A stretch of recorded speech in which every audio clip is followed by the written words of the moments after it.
কোরবানি আমরা সাধারণত বুঝতে পারি যে পশু জবাই করা। তো কোরবানি শব্দের আরবি শব্দ হলো উদহিয়া। এই উদহিয়া শব্দটার অর্থ কি?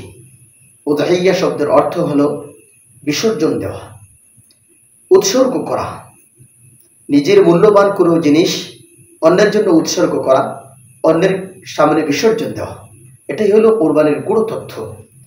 ছোট্ট একটা উদাহরণ দিলে বিষয়টি বোঝা যাবে। আমরা জানি একজন মানুষ বাঁচতে হলে তার দুটি কিডনির প্রয়োজন। যদি দুটি কিডনি মানুষের থাকে তাহলে সে ভালোভাবে সুস্থভাবে বাঁচতে পারে।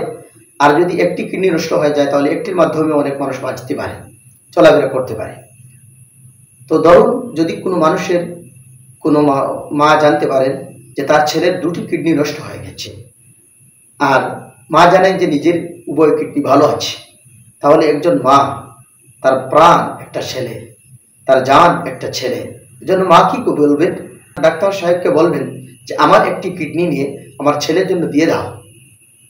এই যে আমার একটি কিডনি নিয়ে ছেলের জন্য দিয়ে দাও, এই যে কি দরদ নিয়ে নিজের মূল্যবান একটি জিনিস ছেলের জন্য দিয়ে দিচ্ছে, আহা, এটা মাই পারবে।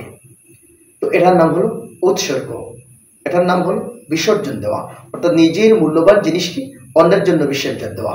তো আমরা যে কোরবানি করব, এই কোরবানির মধ্যেও বিসর্জন আছে, কোরবানির মধ্যেও উৎসর্গ আছে। অর্থাৎ আমরা হাজার হাজার টাকার পশু, লক্ষ টাকার পশু আল্লাহ তাআলার খুশির জন্য, আল্লাহ তাআলার আদেশের কারো সামনে আমরা বিসর্জন দেব। এটি হলো বিসর্জন। অর্থাৎ আমার মূল্যবান জিনিস, আমার মাথা থেকে পা পর্যন্ত ঝরা গাভীর টাকা, এই টাকা দিয়ে আমি আল্লাহ তাআলার খুশির জন্য, আল্লাহ তাআলাকে খুশি করার জন্য একটি পশু কিনে কোরবানি করব। তো এটাই হলো উৎসর্গ, এটাই হলো বিসর্জন, এটাই হলো কোরবানি, এটাই হলো উদহিয়া।